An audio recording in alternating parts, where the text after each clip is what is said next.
নমস্কার, আপনারা দেখছেন রাজনীতি বাংলা, সঙ্গে আমি বিশ্বরূপ। পরমাণু অস্ত্র প্রথম ব্যবহার না করার প্রতিশ্রুতি থেকে কি এবার সরে আসতে চাইছে ভারত সরকার? সরকারিভাবে কোনো টু শব্দ না করলেও এমনই সম্ভাবনার খবর বাইরে বেরিয়ে এসেছে, আর তাতেই প্রমাদ গুনছে পরমাণু শক্তিধর তাবড় দেশগুলো। দেখুন আমাদের বিশেষ প্রতিবেদন। ৭৮ বছরের পুরনো ভারতের সংসদীয় গণতন্ত্রের ইতিহাস।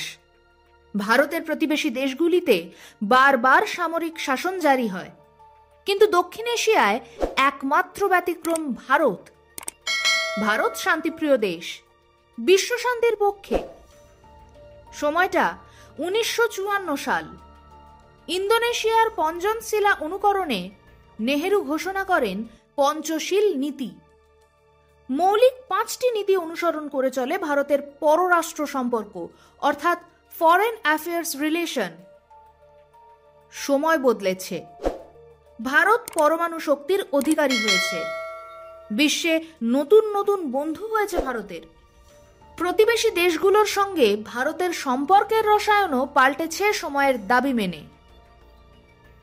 ইন্দিরা গান্ধী থেকে অটল বিহারী বাজপেয়ীর সময়কালে বিপুল সামরিক সক্ষমতা অর্জন করেছে ভারত। ভারতের পরমাণু অস্ত্রের ভান্ডার ঈর্ষার কারণ হয়েছে পশ্চিমী দেশগুলোর কাছে। ডিফেন্স বাজেট ও অস্ত্র সম্ভারের নিরিখে গোটা বিশ্বে ভারতের স্থান চতুর্থ।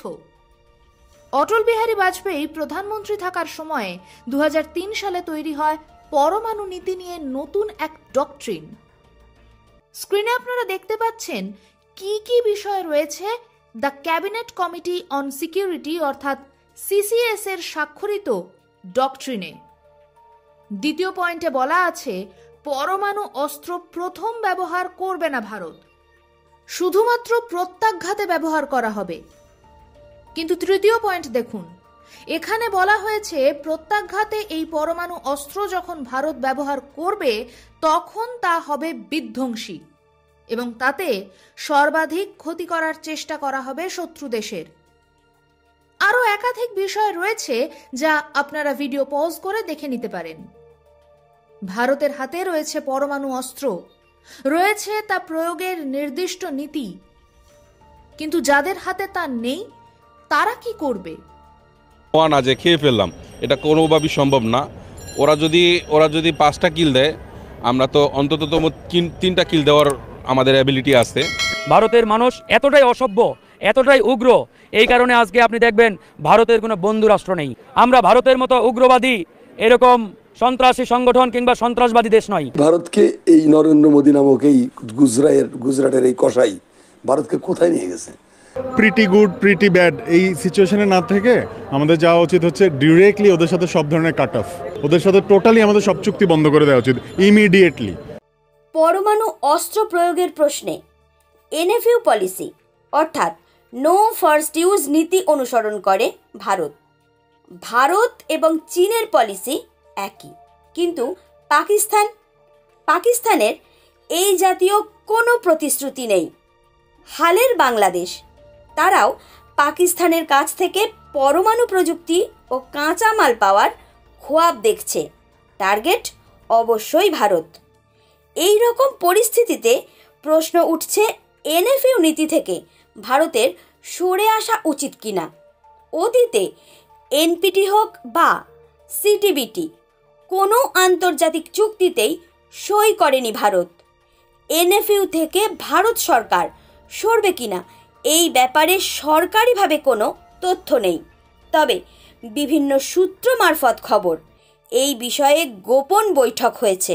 বৈঠকে প্রাক্তন বায়ুসেনা প্রধান ডক্টর এম মাথেশ্বরম এই প্রসঙ্গ তুলে এনএফইউ নীতি উইথড্র করার প্রস্তাব রেখেছেন। কারণ পাকিস্তানের পরমাণু অস্ত্র প্রয়োগের কোনো নীতি নেই আজ অবধি। বর্তমানে ভারতের প্রতিবেশী দেশগুলোর ব্ল্যাকমেইলের রাজনীতি, ভারত বিরোধী চক্রান্ত, ভারতের মানুষদের হুমকি দেওয়ার পরিপ্রেক্ষিতে ভারতের মানুষরাও আর উদারতা না দেখানোর পক্ষেই।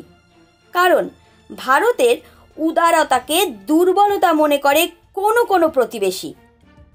এনএফইউ নীতির প্রশ্নে মোদী সরকারের সিদ্ধান্তের পাশেই থাকবে ভারতের জনতা। তবে কড়া হোক সরকার, প্রত্যাশা সকলের। নিরপেক্ষ সাংবাদিকতাকে এগিয়ে নিয়ে যেতে ইউটিউবে সাবস্ক্রাইব ও ফেসবুকে ফলো করুন আপনার প্রিয় রাজনীতি বাংলা। দীপশিখা মুখার্জি, শর্মিষ্ঠা মুখার্জি ও বিশ্বরূপ যশের প্রতিবেদন রাজনীতি বাংলা।